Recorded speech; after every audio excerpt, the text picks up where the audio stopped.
महादेव उंचे, राहणार काकडदरा, तालुका आणि जिल्हा वर्धा।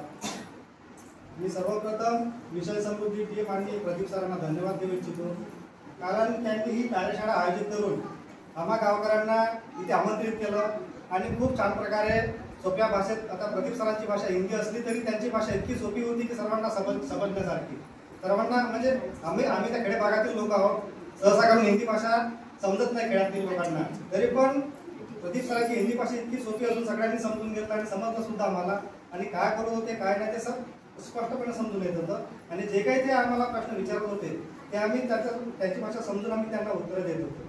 तर इतक्या सरळ सोप्या भाषेत त्यांनी आपल्याला हे प्रशिक्षण दिलेलं आहे। आणि आम्ही ज्या दिवशी पहिल्या दिवशी इथं 7 तारखेला जेव्हा आलो होतो त्यावेळेस असं वाटत होतं की आपण कोरा कागद आहोत, म्हणजे आमच्यात काही तसं माहीत नव्हतं की आपल्यात एवढे गुण लपलेले आहेत, हे आम्हाला माहित नव्हतं की आपल्यात किती गुण आहे काय आहे, आम्ही दुसऱ्यांना सांगू शकत नव्हतो। पण आज तिसऱ्या दिवशी असं वाटून राहिलं की कोरा कागद नाही, आपल्यात भरपूर गुण म्हणजे दडलेले आहेत आणि ते आता आज समोर सुद्धा निघाले आहेत। ते आपण एका प्रॅक्टिकलद्वारे आपण करू सुद्धा दाखवलं, सर्वांनी चांगल्या प्रकारे प्रॅक्टिकल केलं आणि करू सुद्धा दाखवलं। म्हणून मला असं वाटतं की मिशन समृद्धीने खूप आमच्या गावकऱ्यांवर खूप मोठे उपकार केले असं मी मानतो आणि मी 2 शब्द सांगतो। धन्यवाद। स्वागत।